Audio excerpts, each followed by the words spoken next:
तक आपने देखा कि district magistrate, superintendent of police, jail superintendent और सेक्रेटरी डीएलएसए की एक team honourable district and session जज बतौर चेयरमैन टू डीएलएसए की चेयरमैनशिप में यूटीआरसी यानी कि अंडर ट्रायल रिव्यू कमेटी की बैठक करेगी। हर मंडे ये बैठक सिरमौर, नाहन में हो रही है। इससे पहले हम जेल सुपरिटेंडेंट से एनेक्सर ए और बी में अंडर ट्रायल प्रिजनर्स का और फिर कन्विक्ट का बाकायदा एक लिस्ट मंगवा रहे हैं। उसमें date of arrest, first remand, कब प्रिजन में गया, चालान कब पेश हुआ, कौन वकील उनको रिप्रेजेंट कर रहे हैं, लीगल एड में वकील मिला है तो उनका डिटेल क्या है, इसी तरह किन जज साहब ने उनको कन्विक्ट किया है, कब कन्विक्ट किया है, रिगरस है या सिंपल है, रिमिशन कितना अर्न कर लिया है, सेंटेंस कब कंप्लीट होगा। इन कुछ डेटाज के साथ लगातार जो है वो यूटीआरसी की जो मीटिंग है उसमें बेनिफिट के लिए बोला जाएगा। लेकिन आज इस पार्ट में अब हम ये देखेंगे कि कितने लोगों को क्या क्या बेनिफिट यूटीआरसी देगी जब सेक्रेटरी डीएलएसए के आगे सारा डाटा आ जाएगा। सबसे पहले 436A जो है 24 अप्रैल 2015 में जो ऑनरेबल सुप्रीम कोर्ट ने कहा था कि अगर 3 साल तक का कोई सज़ा मिलना है, 1.5 साल वो ऑलरेडी जेल में है तो उसको आप रिलीज़ कर दें। इसके ही अलावा 24 अप्रैल 2015 के ही ऑनरेबल सुप्रीम कोर्ट की जजमेंट पे अगर श्योरिटी नहीं भी दे सकता तो आप बिना श्योरिटी के भी बेनिफिट दें। हमने पहले ही मोतीराम वर्सेस स्टेट को डिस्कस भी किया है। कंपाउंडेबल ऑफेंसेस है पर कंपाउंड नहीं हो रहा, ऐसे केसेस में भी 24 अप्रैल की ही जजमेंट के आधार पर यूटीपी को बेनिफिट दें। 5 फरवरी 2016 के ऑनरेबल सुप्रीम कोर्ट के आधार पर दरिद्र अगर कोई है, बेलेबल ऑफेंस में कोई इन्वॉल्व है, 7 दिन तक अगर वो श्योरिटी नहीं दे पा रहा तो आपने प्रिज्यूम करना है कि वो गरीब है और उसको भी बेनिफिट देना है। 5 फरवरी 2016 के ही आधार पर ऑनरेबल सुप्रीम कोर्ट की जजमेंट पे जो अंडर ट्रायल प्रिजनर्स को section 3 probation of offenders act का बेनिफिट मिलना चाहिए, यानी कि 2 साल से नीचे वाले ऑफेंसेस में फर्स्ट ऑफेंडर्स को, या फिर कुछ और स्पेशल ऑफेंसेस हैं लाइक चोरी वगैरह जिसमें 379, 380, 381, 404, 420 हैं, जिसमें चाहे 2 साल से ऊपर भी सजा है उसके बावजूद जो है आपको बेनिफिट देना है, क्योंकि प्रोबेशन ऑफ ऑफेंडर एक्ट में केस उनका फॉल होता है और ऐसे लोगों को भी यूटीपी का बेनिफिट देना है। 5 फरवरी 2016 में भी ये कहा गया था कि कन्विक्ट्स जो ऑलरेडी सेंटेंस काट चुके हैं, ठीक है, और जिनको रिमिशन का बेनिफिट मिलना चाहिए था उनको भी आप बेनिफिट दें। इसके अलावा 6 मई 2016 की जजमेंट के आधार पर जो लोग 167 के 2 के A के 1 में या 2 में कंपल्सरी बेल, कॉन्स्टिट्यूशनल बेल या डिफ़ॉल्ट बेल जिसको कहते हैं उसकी बेनिफिट के लिए हैं, और 36A एनडीपीएस एक्ट यानी कि जिनका केस जो है वो 19, 24, 27 है या कमर्शियल में इन्वॉल्व नहीं हो रहा है, ठीक है, यानी कि जो कमर्शियल क्वांटिटी में इन्वॉल्व नहीं है, इंटरमीडिएट में इन्वॉल्व नहीं है, या 19, 24, 27A का केस फॉल नहीं कर रहा, ठीक है, और इन्वेस्टिगेशन जो है 60 या 90, 180 दिन में कंप्लीट नहीं हो रहा, ऐसे लोगों के लिए भी जो एलिजिबिलिटी 5 यानी कि 6 मई 2016 को क्रिएट की गई थी उनको भी बेनिफिट देना है। इसके अलावा आप देख सकते हैं यूटीपीज जो है जिनको मैक्सिमम 2 साल के लिए इम्प्रिजन किया गया है, तो 6 मई 2016 में जो है ऐसे लोगों को भी आपने बेनिफिट देना है, क्योंकि 2 साल तक का जिसमें मैक्सिमम पनिशमेंट हो उसको हम ज़्यादा सीरियस नहीं मानते। इसी तरीके से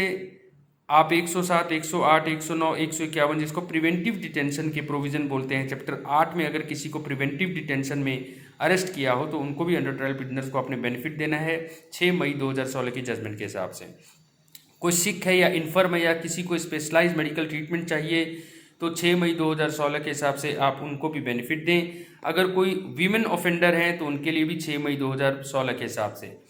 और ये सारी जजमेंटें हमने दूसरे वीडियोस में कवर किए हैं, चाहे वो 24 अप्रैल वाली हो, चाहे 5 फरवरी वाली, चाहे 6 मई वाली। उसके लिए आप हमारे चैनल को सब्सक्राइब करें, लाइक करें और डेफिनेटली सर्कुलेट करें ताकि आप अपडेटेड रहें और आपकी सेंसिटाइज एटीट्यूड के कारण एक under trial prisoners article 22, 21, 14, 39A के तहत जो फंडामेंटल राइट्स उसको एश्योर किए गए हैं उसका बेनिफिट उठा सके। ऑनरेबल सुप्रीम कोर्ट की कोई भी जजमेंट और गाइडलाइन आर्टिकल 141 में लॉ बन जाती है, इसीलिए ये सारी गाइडलाइंस और जजमेंट्स आपके लिए इंपॉर्टेंट हैं। कोई भी अंडर ट्रायल प्रिजनर्स अगर जो है फर्स्ट टाइम ऑफेंडर है, ये बात ध्यान से सुनना। 6 मई 2016 की ही जजमेंट में एक बहुत इंपॉर्टेंट बात कही गई थी। हमने एक्सपीरियंस से पाया कि कुछ लंदन मजिस्ट्रेट्स और ट्रायल कोर्ट्स और कुछ जेल सुप्रिटेंडेंट्स को इस बारे में कन्फ्यूजन हुई। 1/4 किसी ने मैक्सिमम सेंटेंस जिसमें जो है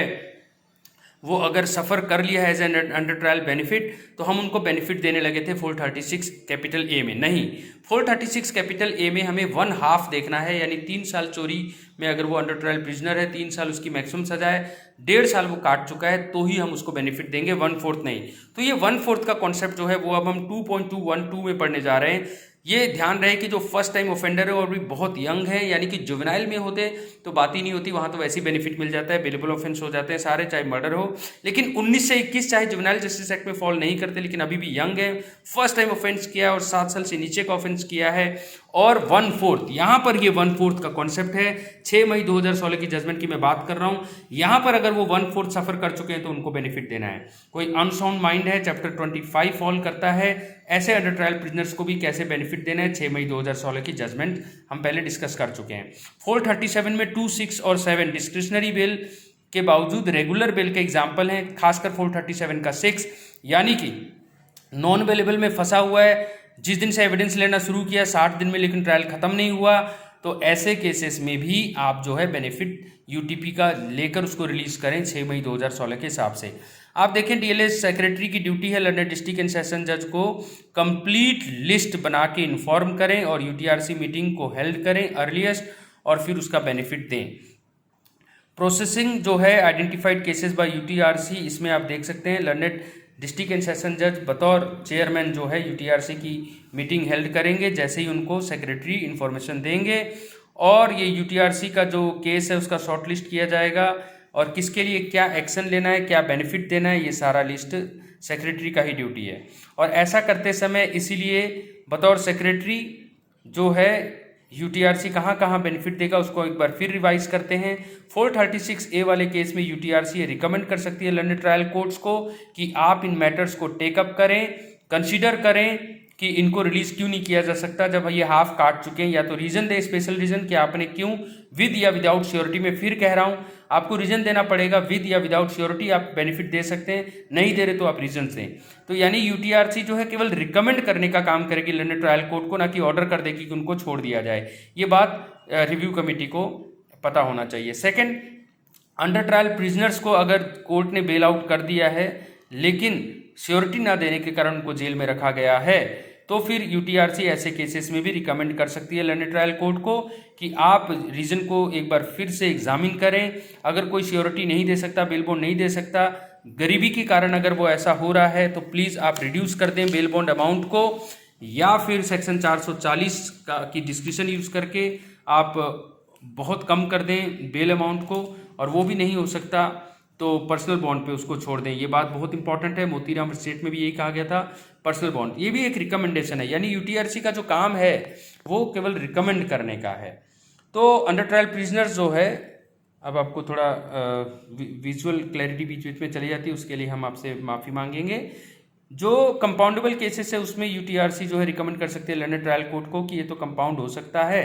तो इसको कंसिडर करें कंपाउंडिंग के लिए, थोड़ा प्रोएक्टिव अपना जेस्चर दिखाएं। 436 यानी कि बेलेबल ऑफेंसेस में पर्सनल बॉन्ड पे ही छोड़ दें, ठीक है, अगर वो बॉन्ड 7 दिन के अंदर नहीं दे पा रहा, क्योंकि 7 दिन के अंदर नहीं दे पाने के बाद हम प्रिज्यूम कर लेते हैं कि वो गरीब ही है, पर ये बेलेबल ऑफेंसेस में है।